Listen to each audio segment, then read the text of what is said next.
Hello everyone, we're from the Department of Bioengineering. I'm Frederick. With me are Wu, Sarah, and Karthik. We're presenting to you today the FloPro, Fluorescence Imaging and Projection System. We make tumors glow.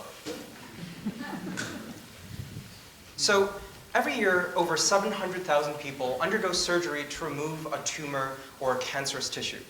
Unfortunately, for about 40% of these people, the cancer is going to come back. And when cancer recurs, their chances of survival are much diminished. If we can get the tumor out cleanly, their chances of survival multiply. So why is the cancer recurring? Well, again, it's because we're not getting them out cleanly when we first operate. And why is that? Well, it's because the surgeons can't see them. They can't localize the tumors where they are, and as a result, we don't get them out very cleanly. The current solution that surgeons are using is mostly, first, a preoperative CT scan of the entire patient, which is placed on a screen next to them as they operate. Unfortunately, CT has really poor resolution of small nodules smaller than 1 centimeter, and it's also inconsistent with other modalities that surgeons rely on, such as touch and eyesight. And unfortunately, moreover, the CT scan has to be done before surgery, so it's not real time. It doesn't reflect what they're currently doing and what's still left. So in order to address these problems, we present you our solution. So there's a dye called indocyanine green, or ICG. And when this is excited using a special wavelength of light, it'll fluoresce in infrared. Now, it is administered intravenously and will accumulate in tumors. So when we use special infrared cameras to record fluorescence, we're then able to analyze this and perform multiple thresholding in order to find where the tumors are. And using this information, we can draw contours around the tumors. Now, at the same time, we can record this in the visible light spectrum and use that information to orient the projection and project contours onto the surgical site. So the latter part, the image processing and the projection, is our solution. So as you can see in this diagram, so the infrared and visible light camera system is here, and it will feed information back into the computer to perform analysis. And it'll feed the analyzed information back to the projector and project it onto the surgical site. So when we tested the projection on animal tissue, you will see what the surgeon will be seeing during the surgery. Contours that show where the tumors are located. So in order to do this effectively, we set goals for our system. So first, it must be informative. It must be able to maximize your useful information for the surgeons. Therefore, it must be accurate in showing where the tumors are located. But then at the same time, it must do this quickly. It must be real time so that the surgeon can use it during the surgery. Therefore, the projection must be visible in the operating room. And it also must be removable or flexible so it can be used for different types of imaging systems and different types of tumors. And lastly, it must be easy. We want it so that people don't need extensive training to use this system. So to meet these goals, we have 3 main specifications. So first, the tumor segmentation accuracy must be equal to or better than current tumor segmentation methods. And the current most widely used method right now is ImageJ post-surgery, not live. So next, our second specification is that it must be very fast. The analysis speed must be greater than 10 hertz. And we want this to be real time so that the analysis and the projection conform and follow the movement of the surgeon and the patient so that it's guiding them as they do the surgery. And now lastly, the projection accuracy must be greater than 95%. We must be able to show the surgeons accurately where the tumors are located, so the contours must conform to the actual real-life locations on the surgical site. So now we'll go through the different, we'll demonstrate the different parts of our system and then show you how they perform. So first we'll describe how our adaptive multi-level thresholding algorithm works. In the top left, you see an infrared image, which, as Wu described, is what we acquire from the camera.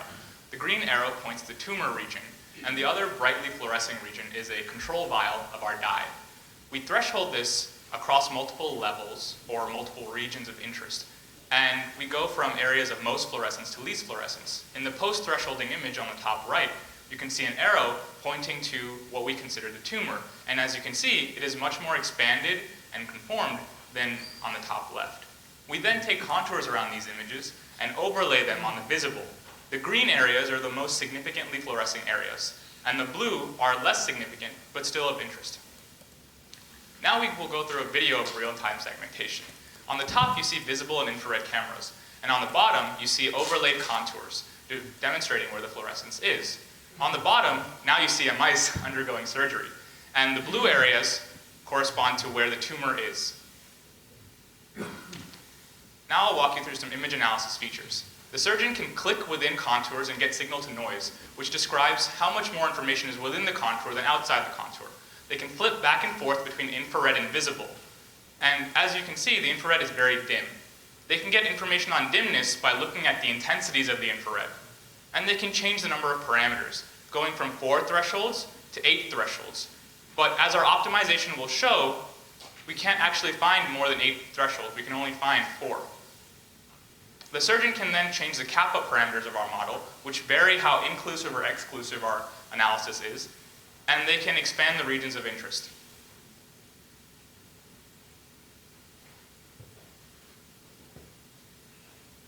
Now I'll walk you through our evaluations. To test how accurate our tumor segmentation was, we compared it to the current standard, image J. We found that we have similar precision and recall, and we can't find any significant difference. Precision and recall track the number of true and false positives. Across 11 mice with known tumors, we demonstrate the same as image J. Furthermore, whereas image J can only be used post-surgery currently, our approach can be used in real time to actually guide surgeons. To test the analysis speed, we varied the number of contours or thresholds we were finding from 2 to 8. The green demonstrates if we do our analysis on every frame, and the blue demonstrates what happens when we save our analysis and only do it every 5 frames.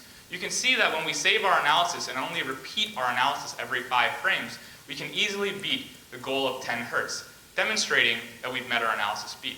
Furthermore, the currently used algorithms, other than our own, are much, much slower than our approach and take greater than 500 milliseconds. They would be off the graph. All right, in order to make sure that our microprojector that we use in surgery will be able to project the tumors back into the correct locations, we designed a calibration algorithm in order to make everything perfect. So after testing with n equals 10 trials using a flat surface, we found only sub-pixel aberrations, which means that it was 97% accurate, which exceeds our goal of 95% accuracy. Now, in order to attach the projector to current imaging cameras that are available in the hospital right now, we designed this system in SolidWorks and then 3D printed it in order to demonstrate to you today. It's a 3-piece system. This piece holds the projector, allowing access to the focusing knob and the vents and the port to the computer. And then this allows it to lock in place, and it's also very flexible so that the surgeon can change the angle to minimize the distortion of the image on the patient's body. So one of the major pros of our whole system is that the cost altogether of the projector and the mounting mechanism is only $258, but for each patient we need ICG every time. So based on current research, it's about $160 per patient. So in the future, we'd like to make this holder a bit more durable, kind of made out of aluminum or some other metal so that it won't fall during surgery, which is very important for the surgeon. We'd like to incorporate more information into the projection itself. We'd like for the surgeon to be able to gesture to a contour during surgery and then have the signal-to-noise ratio and other information be able to be displayed. Right now, ICG has a couple problems. It can be absorbed into inflamed tissue, not just cancerous tissue, so we're moving towards customizing the algorithm for other dyes other than indocyanine and green. And in order to address the initial problem of cancer recurrence, we'd love to move forward to actually testing this in surgery with the surgeons who would be our primary users. So what does this all mean altogether? So we set out goals in order for us to obtain fluorescence information, detect tumors in real time, and then project the tumors onto the tissue. So we've really addressed everything that we set out to do, and we made tumors glow. And there are so many people who have helped us to this point, and we just want to say a quick thank you to our mentor, Dr. Sunil Singhal, Brian Judy in his lab, and our bioengineering mentors, Dr. Winkelstein and Dr. Risk.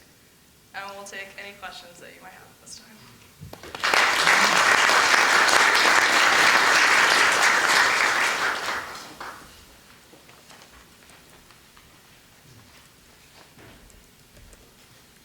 Yes? You mentioned a calibration procedure, but I'm wondering, are there any problems during the surgery with keeping the 2 images aligned? Yeah, I can speak about that. So during surgery, we calibrate at the very beginning, and then as the patient moves, you can imagine that there may be some issues. But because the focus of our camera and the focus of the projector are very closely aligned, as long as the camera doesn't move and the projection apparatus doesn't move, we're okay, because we project exactly what we see. Yes?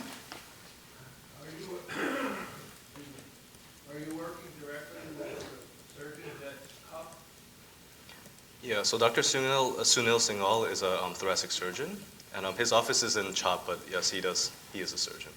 Yeah, and he innovated the use of these dyes for cancer surgery, and our system right now works as an addition to a system, but it's also very flexible, so it can be incorporated into any system.